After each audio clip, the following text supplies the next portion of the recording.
What's up, everyone? Lance Hedrick here, and today we're going to react to a James Hoffmann video. Now, James today, when I'm doing this live, which is posted as an actual video later in life, posted a video on data he collected through a survey he posted online for a few weeks, trying to see or surmise what the average person's espresso preferences are. And so he made a video kind of putting together his thoughts on the data that was collected, kind of his analysis, if you will, on the data that was collected. I have not yet seen this video. I know nothing about it. I saw that it had been posted, and I was waiting to watch it, and then I was like, well, let's react to it. I'm good friends with James. None of my react videos I'll ever do, if I actually start doing these at all, none of them are ever going to be in bad faith. I'm only going to do them with people I'm friends with, because it's not fun to just sit around and make fun of people. That's not what I want to do. So we're going to do it. If I have disagreements, I'll bring them up. If I don't, I'll bring it up. But I think it'll be fun to kind of watch, and we don't really have this in the coffee world, so let's have fun with it. I'm going to minimize my face. I have no idea what I'm doing, by the way, on streaming software. The only way this stream is actually live is because the people in live chat were like the bomb. All right, let's get this video playing, and here we go. Today we're going to talk about how the world is brewing espresso, because we ran a survey and nearly 40,000 of you responded with information on how you're brewing. And what's cool is actually I did a survey back in 2015, so not only can we talk about what's happening right now, but we can talk about what has changed too. Cool. Here's how the video is going to work. At the start, we're going to look at who are you, where are you, and how do you make espresso? What kind of recipes are you using? At the end of that, I'm going to make the world's most average espresso, which will not be average at all, I should hope. Then we're going to dive into some super interesting questions that we can pick apart from this data, like, does the way you make coffee change with experience? Does the amount of money you spend on your setup change the way you make espresso? Do professionals approach dialing in differently than home users? And we can also put to rest the question, are boomer shots real? Now, this was so much data to analyze that I actually ended up roping 3 different people in to help me with this. So I need to shout them out. Firstly, Dr. Samus from the University of Zurich, Hedrick from the University of Glasgow, and also an anonymous user from my Discord. Let's just call them Natalie. Now, this video is going to be just jam-packed full of information, but I promise you we picked some super interesting stuff. Let's start with who you are. Of the responses, 8. All right, so got a shiz ton of data points, almost 40,000. Roped in a few people to help him analyze the data, including my sweetheart, Dr. Samo Smirke. But anyway, let's see it. Sometimes I'm going to speed up the voice. When I watch YouTube, I'm a serial speed upper because I don't have patience for slow talking. I'm sorry if that's anyway. I don't want to sit here and watch a 23-minute video live, so I'm going to speed it up, cut it down to like 12, react, skip some. Anyway, let's see where he's going with this. Are you a home? Okay, let's see it. 88.5% if you were home baristas, and only 11.5% if you were professional. That's actually a really important stat. So 11.5% were coffee professionals, people that work in the coffee industry, and almost 90% were home baristas, home enthusiasts, people who have espresso machines at home. But even this breakdown is not nearly sufficient. I'm probably speaking too soon. He might have this broken down more. But we have no idea, like, if the people at home are using levers, if they're using semi-automatics, if they're using super automatics, if they're using 54, 49, 51, 58 millimeter portafilters, what bed depth they're using. Like, all of these things are going to play a massive part in their espresso preferences. But let's just go ahead and continue on with what Daddy Hoff has got to say about this data set. Professionals, nearly 50% of you who responded are 25 to 34, and just over 28% of you are 35 to 44. Nice. I tell you, I was pleased to see 184 people responded who are under 18, and 284 of you over 65. So it's good to know that coffee obsessions start young and end late. If you look at the map projected here, you'll see that the responses were very dominant in the US, the UK, Australia, Germany. But the thing that makes me very happy is that I think we've got responses from 144 different countries. All right, so 144 countries, but by far the main populace were in the typical, like, super Western worlds that are going to have much more similar cuisines than if it were to be out, you know, spread out more evenly throughout the world. Obviously, that's a tall ask, a tall order, and his audience is going to skew heavily towards Westerners, as you can imagine. So, I mean, that makes sense, but it's something that we need to keep in mind as we continue to watch the video. And I'm sure this is why he's bringing it up. It's a good point to bring up. So let's continue. The one that surprised me most was the single response from North Korea. We did ask about experience, and Italy had the most experienced professionals. They had, on average, 11.71 years of experience. But the home baristas in Italy averaged 4.06 years of experience.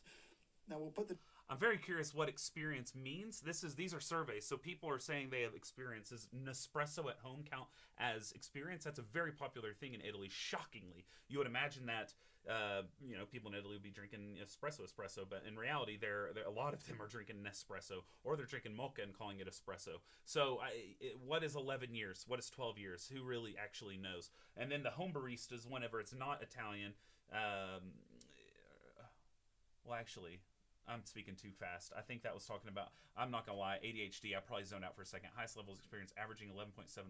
You know what? I need to listen to that again. Is he saying professionals there? And Italy had the most experienced professionals. They had, on average, okay, never mind, 11.71 years of experience. Sorry, Daddy Hoff. But the home baristas in Italy averaged 4.06 years of experience.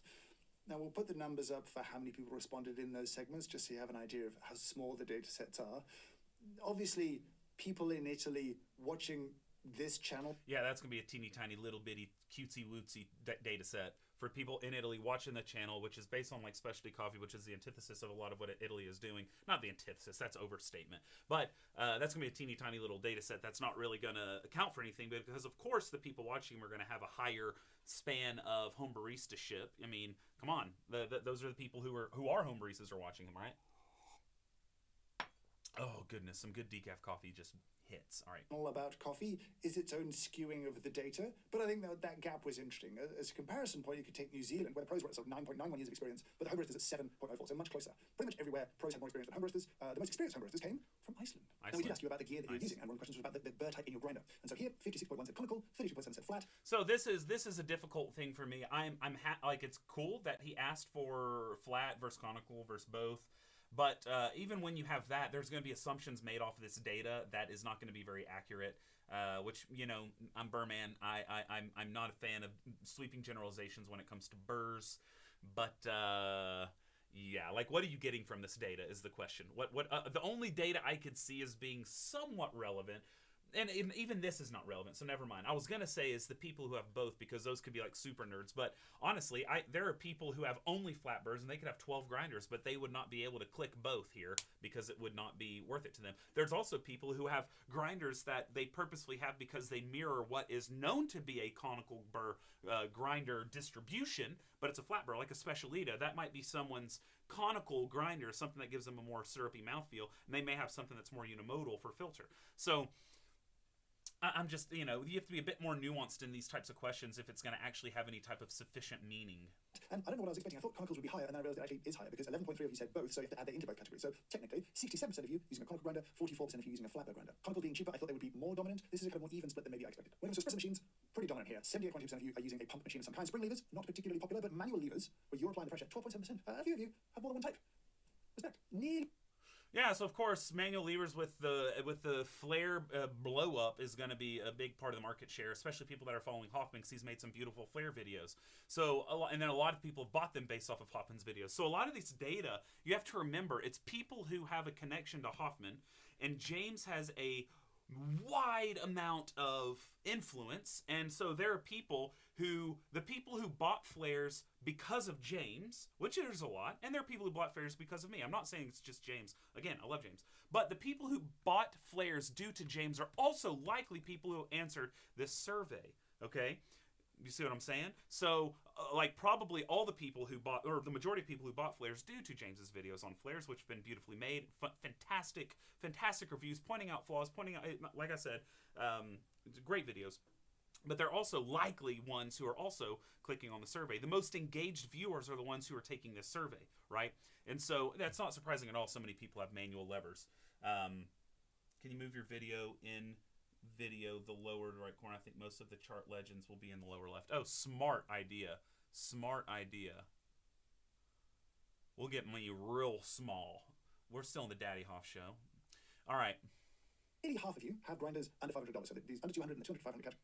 All right, but let's go. I'm going to go ahead and just look at this graph. So this is actually here. You know what? Oopsies. Sorry. Let's just move me over here, actually. There we go. All right, we'll move me over there. All right, so 200 to 500. Wow, that takes up the majority share. Interesting, very cool. And then 500 to 1,000 is 24%. Kudos, guys. That's freaking rad. But again, this is Hoffmann's audience, so you got to take that into account. It is commercial equipment, is built into the espresso machine. Okay. I'm actually surprised it's only 10.5% built into the espresso machine. I thought that would be a bit more. What is it in here? Oh, I guess 39,000. Everybody had to answer that, so that makes sense. That's pretty cool. See, this is much more helpful data, I think. I'm trying to think if it actually is. Actually, no, because here's the thing. You might be trying to surmise quality based off of price, but if you have like a friggin' Easy Presso at $200 versus, I don't want to name electric grinders that are worse, but there are lots worse over $500.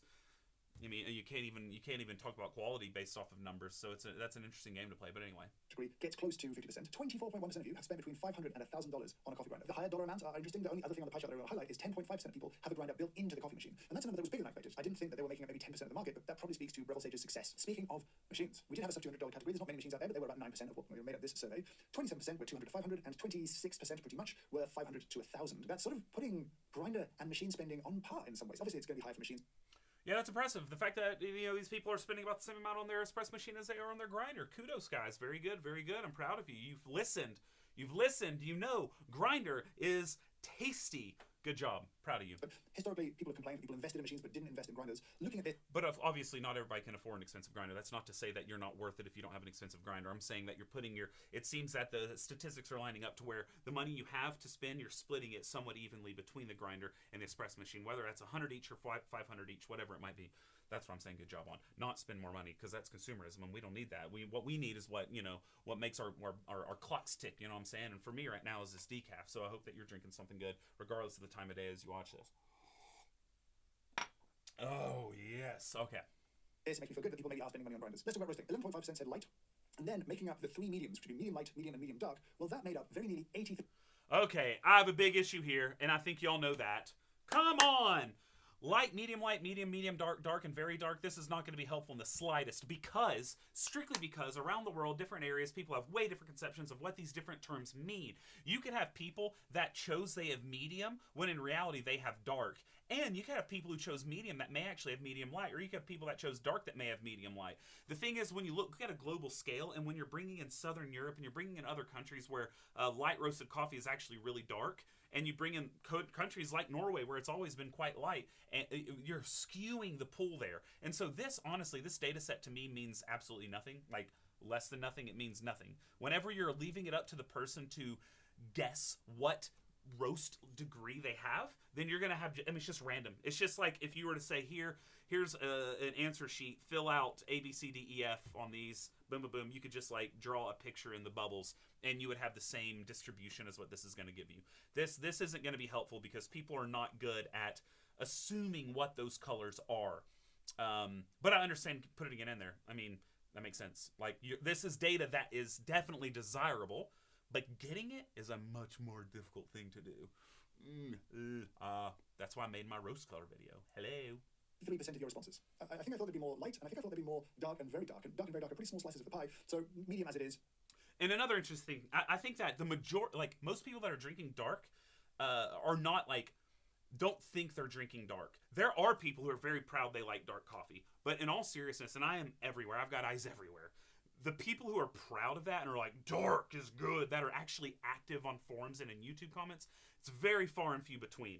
The majority of these people who do drink dark things, and I see pictures of what they're drinking and they call it medium, the people aren't, it's like there's the stigma that elitist snobs, probably followers of my own channel, that you should not do this, but you probably do, but like put out this thing of you need to drink light. And yes, I drink light coffee. I drink really light coffee. I drink disgustingly light coffee, but it doesn't matter. That doesn't make it better than someone else. The fact that James prefers kind of that medium light area doesn't make dark worse than what he prefers. So I think there's this weird stigma against enjoying darker roasted coffees, which is silly and should definitely be stomped out of existence. But I think that because of that, people are also likely not being able to be reflective of what they actually drink on this scale, because there's some sort of like psychological inhibition to actually choose what is truly being drank. Not because I think they're lying, but because they don't want to think that they're drinking a darker coffee than they actually are. Extremely dominant when it comes to espresso, which I feel like... Welcome to Freud's Hour of Psychoanalysis. I hope you're ready for the ride, because we do more than a horse in here. Okay. Is good. Medium light. That's actually a joke. YouTube don't take this down. That was a silly joke. I was thinking about Good Will Hunting, where they talked about Freud and how he didn't enough to kill a horse, and then it just came out, and I was like, oh no, YouTube's gonna take me down. Don't take me down. It was a stupid joke. Which says this is probably a specialty coffee-focused audience first and foremost, so let's look at how you're making espresso. We asked you... And the joke is because I was psychoanalyzing, okay? It was a joke because he was a psychoanalyst. He was kind of like, you know, the father of... Okay, I'm done explaining the joke. Okay. The 4 components of your recipe: the amount of ground coffee that you're dosing in, the weight of the liquid espresso that you brew, your minimum acceptable brew time, and your maximum acceptable brew time, the kind of window of tasty that you generally use. Let's start with the dose. 18 grams is the winner. It's really the winner here. Okay, so this right here is not very helpful. Dose doesn't mean that much. We need to know bed depth. We need to know bed depth. Again, we need to know bed depth. Because guess what? You're going to be able to make some sort of conclusions based off of the dose, but you're likely thinking it's in the 58 millimeter, which is going to give you a very specific style of shot. If someone is doing it in like a 49 millimeter basket, 18 is freaking massively deep, and it's going to give you a thick, syrupy shot that you're not going to be able to really replicate in a 58 gram basket unless you're using some charcoal. You know what I'm saying? So having the dose is nowhere near as helpful as having the bed depth. All right, you need to have that depth and that circumf, baby, that diameter. All right, but anyway, I am curious what this more so tells me how much coffee people are drinking, not necessarily their style of espresso in their final cup. So when I see the average is 17.9, that the median is 18, I don't see the p-values here, but when I see this, I'm not thinking, wow, people like this style of coffee. I'm thinking, oh, interesting. People usually drink 18 grams worth of caffeine in their shot of espresso.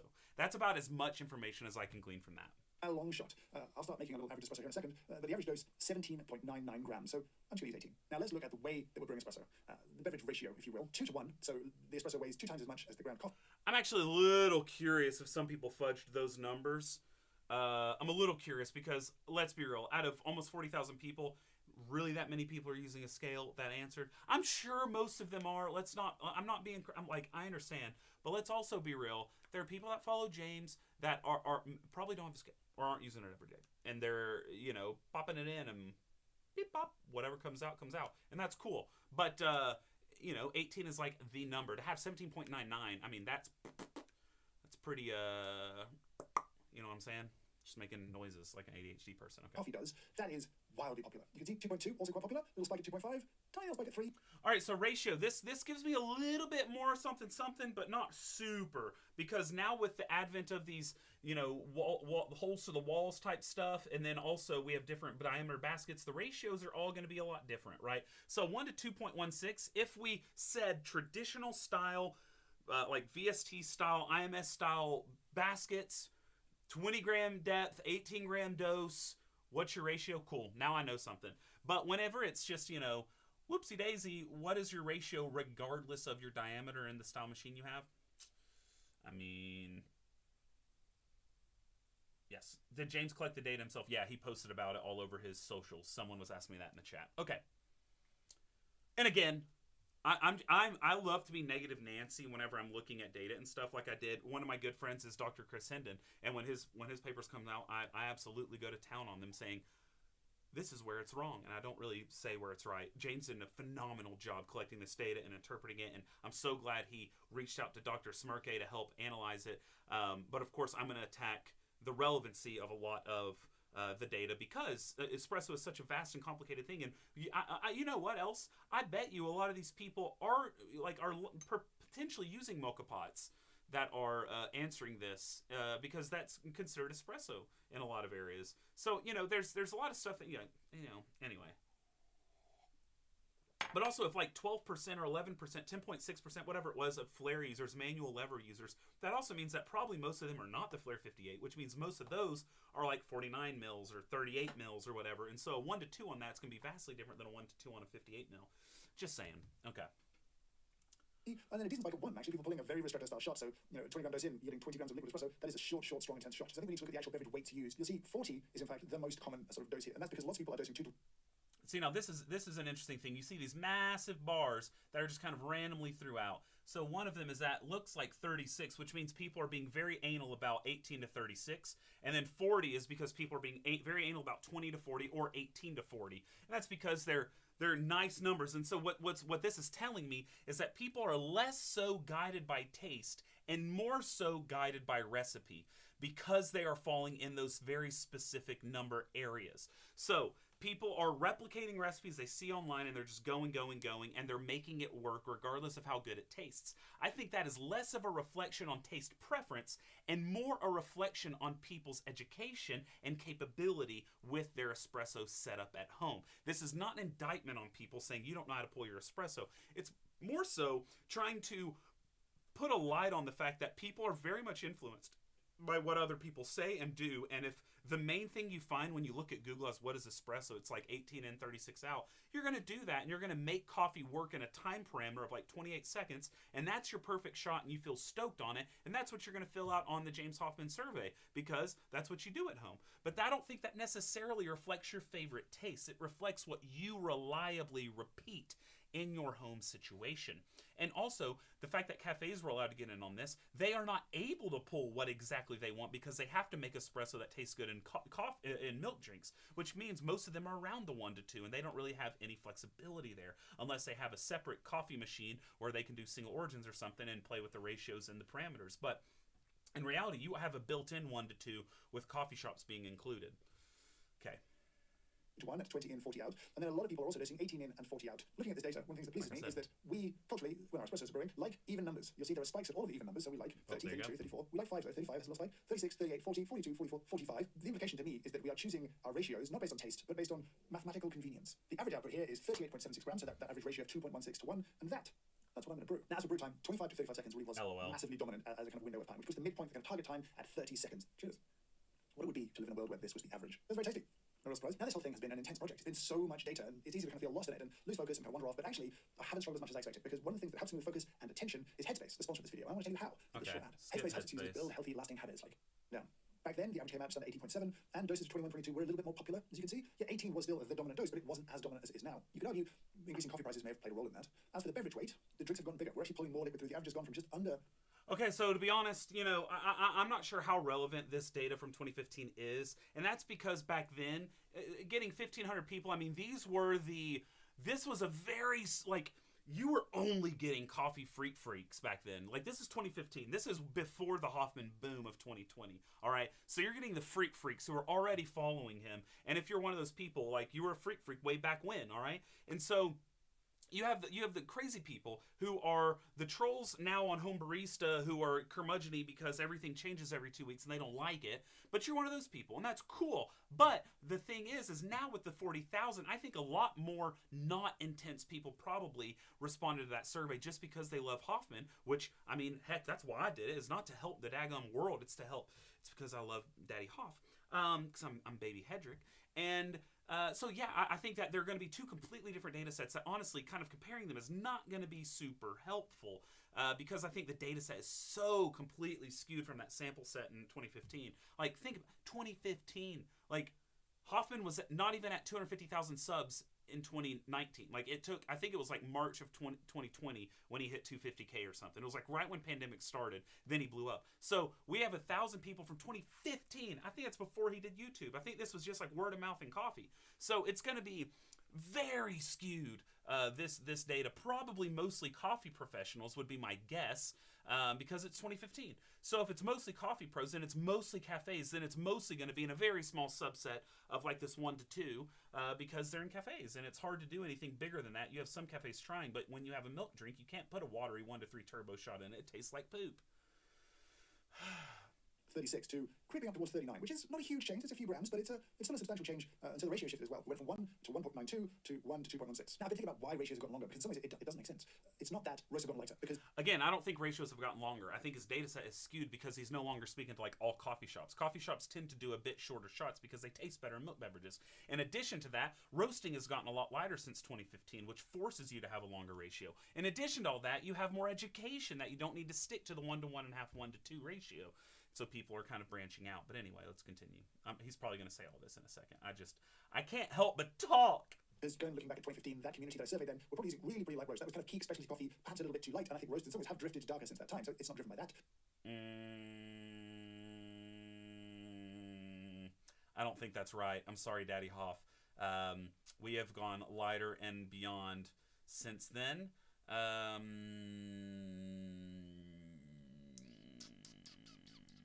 I'm curious what he bases that on. Maybe he'll explain in a second, but That sounds not correct. The amount of super light roasters that are now popping up all over is kind of cray, and a lot of roasters that have been around for a while are continually skewing lighter. In addition to that, like Onyx, whom I work for, in the U.S., we're skewing lighter, and we have for the past 5 years. Every year, we go lighter and lighter. So, that's not my feeling, but let's continue.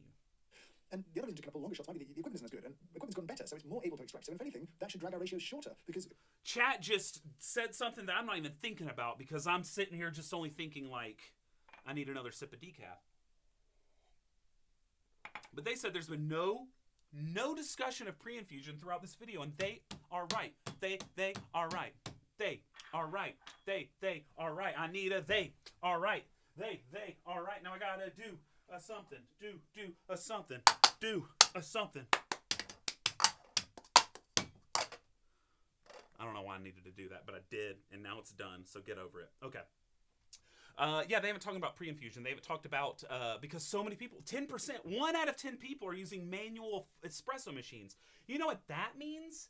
Do you know what that means? What that means is 1 out of 10 people are sitting there and they're going, oh, let's sit at 3 bar. 20 seconds later. Let's let it descend. They're not talking about any of that. You're assuming like a 9 bar boom, you know? And I think actually, if there were not as many manual machines and things like that where you're able to get a good 1-to-2 ratio shot, I think that the ratios would have extended even longer since 2015 to like 1-to-3 or something if people were all relying on 9 bar shots, because it's a little bit hard. Anyway, we've had my thoughts on this. We're not going to continue that. But anyway. I took my ticket for the long way round. 2 bottles of whiskey for the sweet. And I sure would like some sweet company. But I'm leaving tomorrow. What do you say? When I'm gone. When I'm gone. Get out of here. Okay. It's chaotic here, guys. It's almost midnight. I'm sorry. All right. So, they don't take into account pre-infusion, which is a massive, massive difference in your espresso extraction and in the parameters there. And if you don't take that into account, I think that's a massive travesty. You should probably have a survey where it's like, if you use pre-infusion, click here, and then you have a different subset of questions. If you don't use pre-infusion, click here. But I mean, or like if you're using flat 9, whatever it is, that I think would be a little bit more helpful to kind of, you know,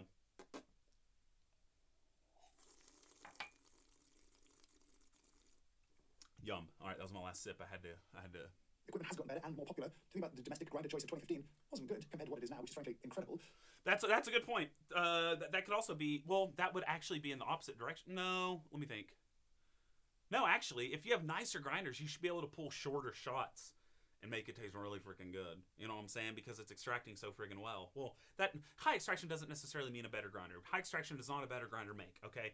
Let's make sure that's real clear. But there are things like that, like the Coffeetech Shuriken burrs, that allows you to pull like a 1 to 1.5 without it tasting under extracted. So there is a little bit of validity to that. But anyway, I keep talking over Daddy.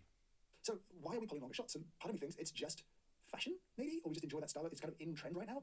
I don't know. If you have a thought, leave it down there in the comments below. Let's get it into the super interesting stuff that we found in all the data. And I want to start with something that was found by Dr. Sanders McKay. This is a heat map of home barista recipes, specifically home roasters. Along the bottom... I'm sorry, I do have to speak on that. It's fashion?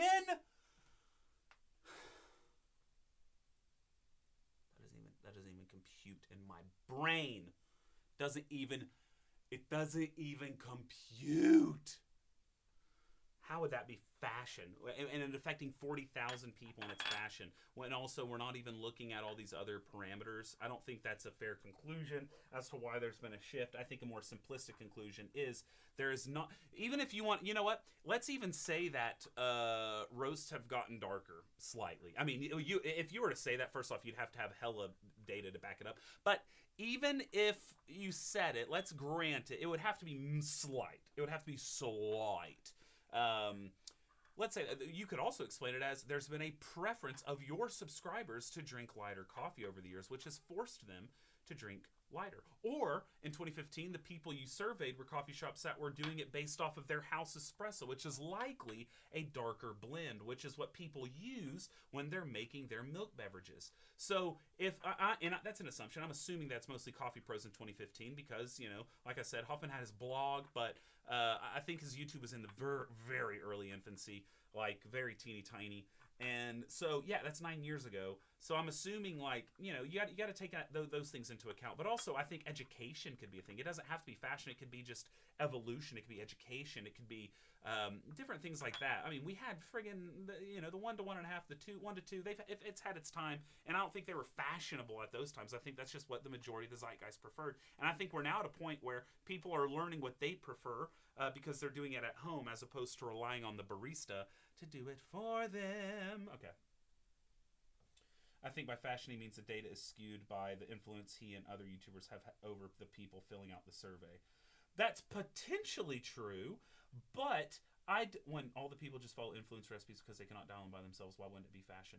No, I agree. I see what you're saying. That's not what I'm saying, though. I guess, okay, so maybe I just have a blind spot whenever it's like fashionable because influencers say it.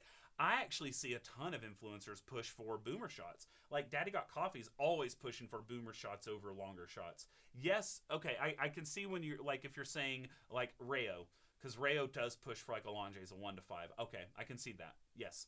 I push for whatever's tasting good. You can do 1 to 2, you can do 1 to 3, you can do 1 to 47. I don't give a hootin' tootin' bootin', hoot scootin' bootin'. So I guess that is fashionable, but even still to market up to that, as opposed to maybe the influencers, so to speak, have allowed people to break rules, in which case they have found their preference is a bigger shot. Therefore, it is based not necessarily on fashion, but on experimentation and discovery, which I think it's very valid to decide you want to discover something through the impetus or the influence of an influencer. Cool. But anyway, again, let me just say again, I am genuinely...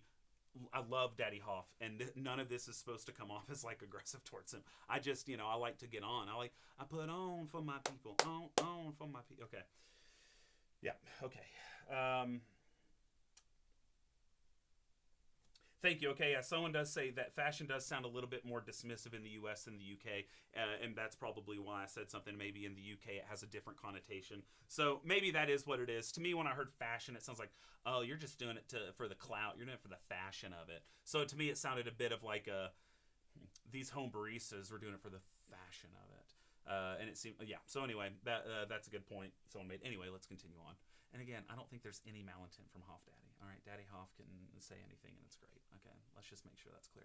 And you've got the kind of extraction time, and that's the midpoint between the kind of ends of your window. And then at the side, you've got brew ratio, and you'll see that home barista. This is reminding me, actually, that looks like the little spaceship on that game. Was it like Galaga? I don't know. That's a fun little heat map. Are incredibly focused on 30 seconds, 1 to 2 ratio. Like, that is so incredibly dominant that it barely looks like a heat map.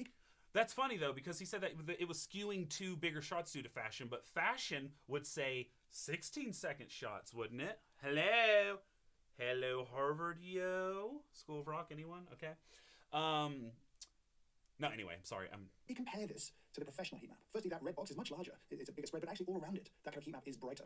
What he suggested is that professionals have a more nuanced approach to dialing in, and I think it's probably true. But yes, they have a more nuanced approach to dialing in, but also they have not been taught as rigid of structures, especially the people responding to Hoffmann's surveys. So, like, even when I started, I was at a pretty traditional shop. I was even taught 24 to 32 seconds was completely reasonable. And so it's a wider range, even at a very traditional shop. It's like once you get in the coffee professional world, you don't have to cut as much through what you find online, which tends to be pretty myopic from most places. Well, not as much nowadays, but back in, like, anyway. Kind of different reasons. If you're a pro barista, your job is to pull the best espresso that you can within the confines of your cafe, right? So if you're dialing in, that may take you 3 or 4 or 5, not but maybe 5 different attempts at dialing in the grind to get the espresso tasting how you want it to. At home, you don't have the luxury. And Callie says, someone who's British says that context is everything. It's a neutral term. Even still, fashion is still implying that it's based off of a current trend, where I don't think that's giving a fair... I don't think it's giving a fair shake to what's going on necessarily. unless you want to just lump everything into fashion, which could be a roaster's recommendation, like Onyx. A lot of people have no idea who myself or Hoffmann is, for that matter, and they'll listen to Onyx, which every single espresso we recommend a 1 to 2.5 or bigger ratio. So it could be that they're doing based off of their, if you want to call that fashion, okay, but then where do you learn anything about espresso? You have to go somewhere. So in that case, everything can be chalked up to fashion, because everyone learns it from somewhere, and you could call that the fashion of the time, the zeitgeist, right? So you don't even have to take it as a negative connotation, which honestly I didn't really take it that negatively, but it did make me want to knee-jerk and have a fun little overreaction. But I do still think that it's not giving a fair shake to say fashion, unless you want to call everything fashion, right? If every source of information is fashionable, then okay, sure. But if there is nuance there, that's all I'm trying to say. I ain't trying to start beef here, all right? I'm just trying to, to do that. For most people, you've got 250 to maybe 350 grams of coffee to work with from that one bag. You just can't be wasting 100 grams of it dialing in. That's not a possibility. And so pro baristas are using recipe to optimize for... Hold up. Someone said minimum time was 20 seconds on the graph. Well, that's minimum time showed. Maybe there wasn't significant statistics to show lower than that. Maybe it was only like 15 people that were showing lower than that, and so they just didn't put it on the main graph, because that would the anomalies would kind of throw the graph off. So I wouldn't really read into that. Many probably. homebrewers, I think, are using recipe to kind of get to good as simply and as reliably as possible. It's a kind of framework for brewing rather than the outcome of experimentation. Also notable, though, was this little scatter plot from Hedrick that looked at brew times across ratios split by non-professionals, homebrewers in red, and professional baristers in the kind of green, I suppose it is there. Professionals brew faster espresso. Now, we've just said they're optimizing for flavor, but you've got to remember that in a cafe, there's another pressure. It's not just going to taste great. You've got to make it 400, 500, 700 times a day. And so actually the difference between a 28-second shot and a 35-second shot repeated that many times is a massive impact on a kind of cafe's workflow. So it's no surprise to me to see across all ratios. Right? That's what this chart is showing. It's not just that, though. Something that, well, he may bring this up in a second, so I probably should shut my yap till then. But the pre-infusion thing, people at home are doing pre-infusion, whereas there was a little rise of obsession with pre-infusion in the shops when the Slayer Espresso was released. But since then, it's kind of lessened the hype because workflow. So I think that could be a big thing. Across every potential ratio, professional baristas just brew faster. You might have argued 10 years ago that they had better equipment, better grinders, better espresso machines. I'm not sure that's true anymore. This chart, well, it's been used in bad news. This is kind of equipment cost and experience. Yeah, so I think he just missed that pre-infusion's massive at home, especially if so many people have Breville machines, they've built in pre-infusion, you're going to have a longer shot. That's just going to happen. So I think that's just a miss right there. It's simple. There's so much data here. It's easy to miss something that simple. And I wasn't even thinking about it till one of you brought it up. So experience. Now, for equipment cost, Simon put together a kind of index where he created an index based on the two different spendings you've done. So if where both of your grinder and espresso machine were under $200, that'd be the lowest index. If both of your equipment pieces were above the top price, they were at the top of the index, and kind of built up a kind of cumulative index that way. What we see here is very clear that at the beginning of your journey, your equipment is the cheapest. No one is surprised by that. But the next 5 years, they're a little bit rough. The increase in spend is pretty rapid. Upgrade-itis is real. Not surprising. You get into a hobby, you want to explore it pretty quickly. That trend kind of continues up towards 10 years. You see this sort of steep increase. From 10 years, the increase is there, but it's more subtle. So upgrade-itis is kind of the worst at the start, and then it kind of chills out towards the later stages of your coffee experimentation career. Is that good news? You tell me. But let's look at that same data a slightly different way. Here, we just got demographic buckets, because we asked you which demographic bucket you fell into. Let's look at that and equipment cost index. You'll see that, again, the younger you are, the cheaper your equipment is. But actually, by the time you get to 45 to 54, you've kind of hit a ceiling. And maybe that's the point at which you're going to stop spending money, and you're set. Who knows? But does the equipment you use change the way you make espresso? But let's also be real. I see a lot of people in that age range where you kind of top out who sell their equipment to buy something else. The upgrade-itis never really stops, it doesn't seem. So don't let that give you hope. If you're like, finally, I'm 45, I'm going to stop buying stuff. You'll likely just sell something and buy something else with the funds that you recoup. You know what I'm saying? It doesn't stop, It's just, you're going to be looking for used things next. You're a freaking crazy person. You're watching a live react that's going on for like a friggin' hour on a 20-minute video. You are doomed. Let's look at the ratios used for the cheapest equipment. You see the average ratio here is 2.23, so a little bit longer. If you compare it to the most expensive equipment, that drops down to 2.09. So yes, cheaper equipment does seemingly require a longer ratio. The difference, though, across this much data, is not that dramatic. Now, this next chart might be one of my favorites, and I'm definitely... I don't think any of that analysis is that helpful, to be honest with you. I think you're kind of reaching to make any conclusions based off of that, but, it is what it is. Reading too much into this, but I think it's fun. This is the size of the acceptable time window by demographic. It starts pretty small, and you could argue as you learn, you like time constraints to be smaller, right? That makes sense. But what's interesting is that it kind of peaks, the window peaks at the 35 to 44 demographic. Now, you could argue two things. You could argue maybe at that point you're just the most open-minded when it comes to espresso. Or perhaps more likely, considering at that age, work or family or other pressures, we're going to leave a little time constraint. Could it be that they just have the lowest standards?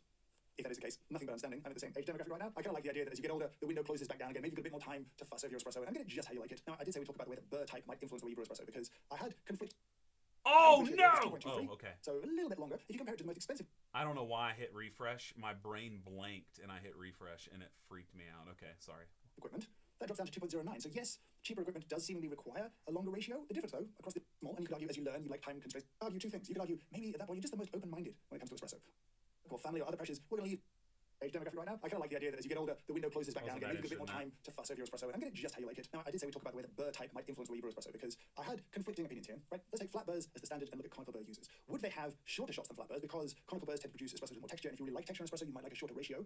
But you could argue maybe conical burrs would need longer ratios, because, conical burrs aren't, generally speaking, broadly speaking, as effective at extracting, and so you might need a slightly longer ratio to get a more balanced espresso. Would there be any difference? No difference? Well, it turns out that the first one was maybe the more correct. Conical burrs were used to pull slightly shorter ratios, 2.14, compared to flat burrs, which were 2.16. So almost no difference whatsoever. Okay, let's look at roast level. And actually, this is interesting because I would like to see the p-values there. I would say there's probably no way there's a statistically significant difference between those. Yes, I said it.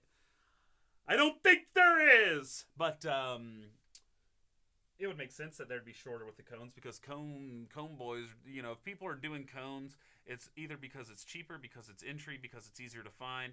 Usually people aren't specifically buying them for body. There are people doing that. So if you're watching this, you're like, I bought my coffee cake cone because I wanted body. Okay, yes, you exist. I know. But the majority of people are buying it because they just want a burr grinder. They saw Schmidt on New Girl say, I have a conical burr grinder, which gives me the most pure taste of the coffee. So they bought that. They bought the Encore because it's so freaking famous. People know what the heck it is. And so people aren't buying it because they're like, ooh, I want chocolate boys. That's a very tiny part of the population that actually knows that myth. And yes, it is a myth. We've been over it before in my past video. But anyway, I think most people are doing it just because that's like the coffee they get, right? And then with flat burrs, you usually are having people that are upgrading something cheaper. They stumbled on like fellow oat on an Amazon Prime Day, or like a Barazza friggin' Forte or Vario or whatever it might be as a gift. I don't know. But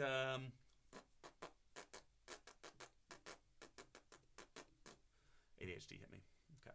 This photo split this out by pros and home roasters. You'll see that, as you might expect, lighter roasts use longer ratios. As you look at here, there's kind of more variance in the approach towards lighter roasts, and it kind of in the medium range gets very sort of fixed. And yeah, very dark roasts had a slightly shorter ratio. If you look at professionals, very similar. In fact, the very dark has an even shorter ratio here, but the actual sample size for pro roasters pulling very dark espresso was pretty small and could skew the data. But if you do a regression on this, you get these fun charts like this one here. The implication, as far as I'm concerned, is that generally speaking, the audience is attuned to this piece of knowledge that the lighter the roast, the longer the ratio, the darker the roast, the shorter the ratio. Darker roast extracts more easily, and people seem to broadly understand and work along that kind of rule. Let's look at that same data slightly differently. Let's lump everyone together and just break it out by ratio and roast level. So starting with light roast, you can see a pretty long beverage ratio. You can see a big spike at 3 to 1 and also 2.5 to 1. So people are pulling these longer style shots, even though there are some doing 1 to 1s, which was genuinely surprising to me. As you go medium light, it's a little shorter, 2.17 is the average there. If you go medium, it's a little shorter again at 2.13. And again, the distribution starts to change. Medium dark, kind of the same. Seeing all this with the medium dark, I can't. We'll just speed through this. Medium dark. You could argue picking apart those two roasts. That's a good thing. If you're not telling me online and stuck inside with many coffee communities, this may have passed you by. But there is the idea that particular generation do like a shorter shot than is current or kind of popular. I wanted to know, is that really a thing?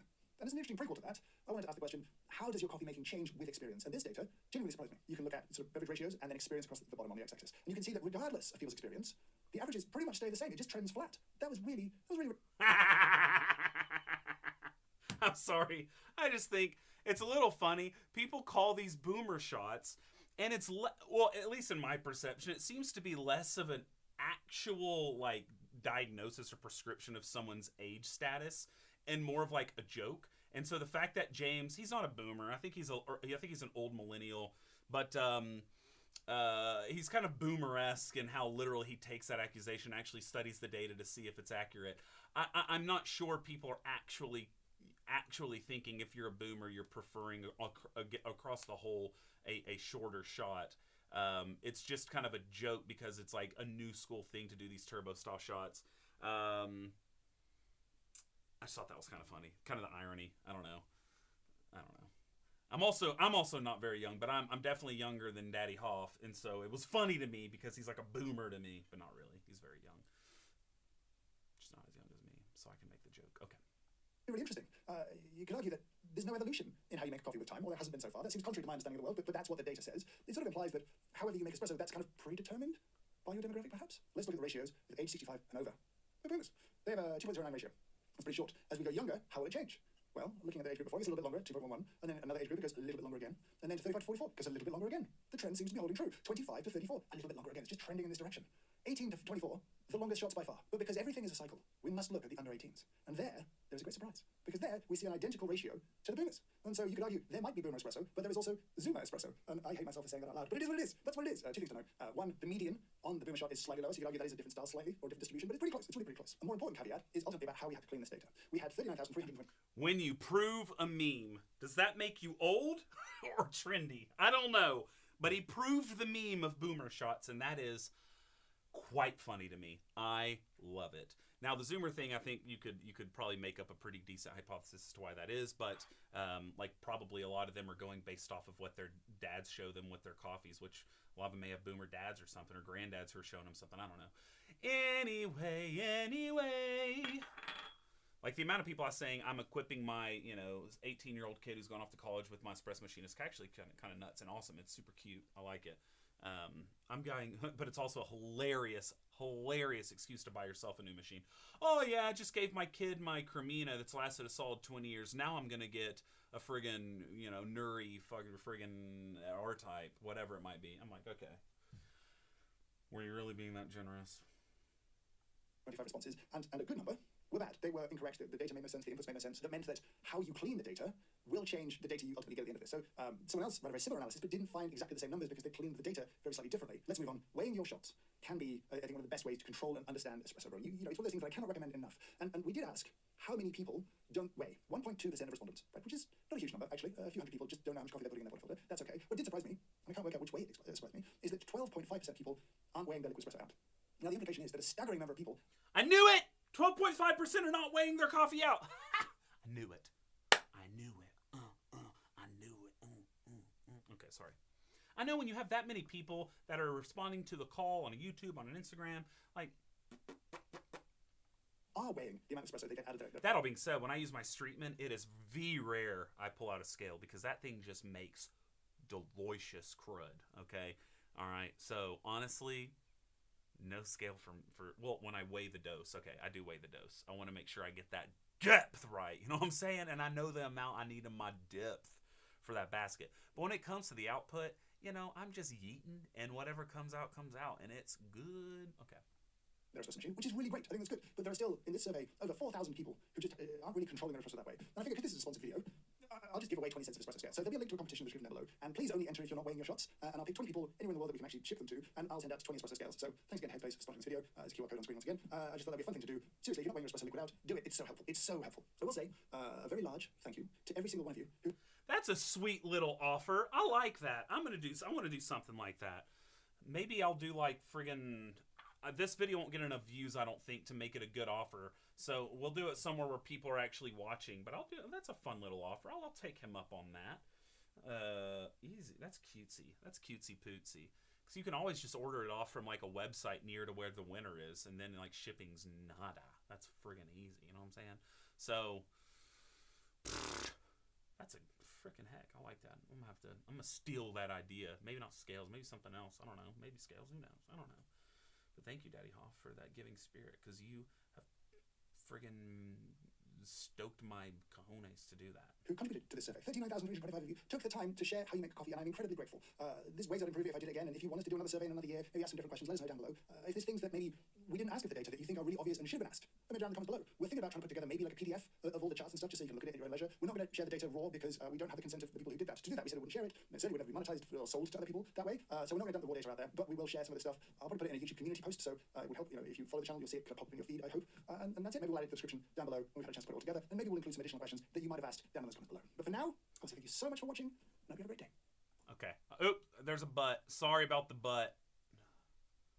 There's an ad with a butt. Get out of my face, butt. Okay. I don't know how to Ha-ha! Back to me. Smee. Okay. Wow. I'm not looking too good. I'm a little hot from that. But anyway, that is the live react to that thing. I think, obviously I think it did a great job with the data. I think there's a lot of conclusions that were a bit stretched. I don't think that there's enough there to really make some of the conclusive statements that, could have been inferred from the video. I think there are a lot of times he was probably a bit more nuanced than what a lot of people might take from it. But in the end, what's going to happen from that? Are people going to try to replicate the world style of coffee? Is it actually the world most average shot? I don't think it necessarily is. I think it is, a very select sample size if we could get, you know, friggin' Mr. and Mrs., you know, whoever that's using, you know, like a DeLonghi, but have never watched YouTube in their life, and they're drinking like Lavazza, and they're, you know, using a plastic tamp that came with the machine. If we could get their data, if we could get like the people who are doing friggin', you know, friggin' pre-ground coffee in a pressurized basket, you know, if we could get, you know, it's just maybe that should have been a question too. Is, are you using a pressurized basket? That would have been interesting. Are you using a flow control basket, my friend? Because if you are, it should probably be on another chart. You should also probably break it down to 58, 54, 49 millimeters and all of the others. But there's so much to do in so little time. But yeah, I don't know. I think yeah, as the, you know, Hoffman's gonna be at like 5 milli vanilli subs in like friggin' 2 years, right? And we'll be able to get at least double, if not triple, that sample size. And I think, you know, maybe then we'll really have a good idea of what to ask to really have super helpful data. But then again, we don't want that data to get in the wrong hands. We get annoying people like all these marketing companies and friggin' heck and getting that data. You know how annoying that would be? It'd be friggin' annoying. We'd have so many more grinders and stuff that are friggin' flooding the market, and like, all who needs it? You know what I'm saying? I you know, I want good stuff, but like, I don't need stuff to have stuff. You know what I'm saying? So that was a whole lot of nonsense. But anyway, lots of people don't measure their extraction in TDS. How about giving out some refractometers?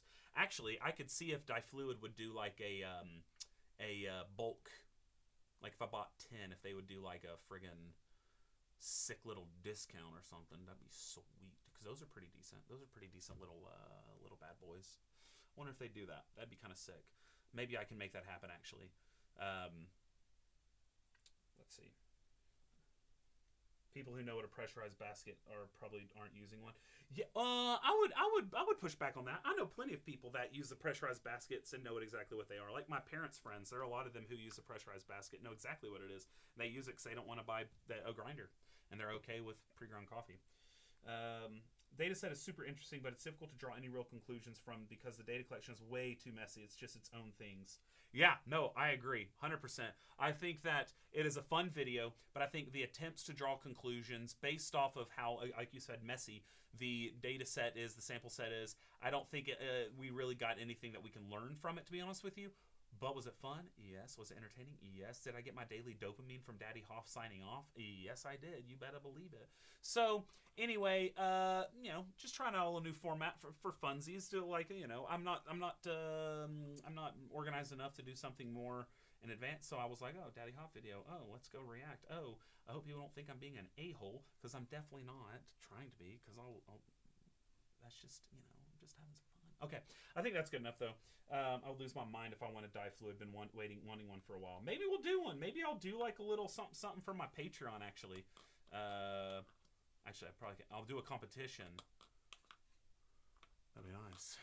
Maybe I'll do something like 10 people get a little Difluid 2, whatever that thing's called, the black one, or 5 people. I don't know. We'll have to see if they'll give me a discount. I can definitely do 5 at regular price. I think 10 might be pushing it, but we'll see. That could be kind of neat. That would be kind of neat. Do a little competition. Okay, that's enough of that. Thank you so much for everyone watching. Thank you to my Patreon for being there for the live chat.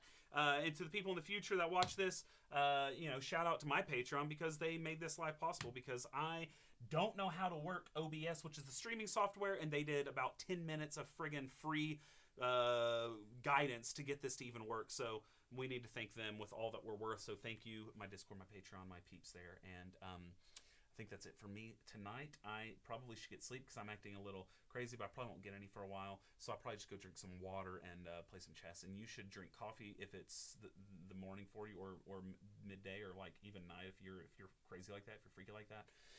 But for me, I think, yeah, it's wind down time. So thank you so much. I hope that you all brew something tasty today. And cheers.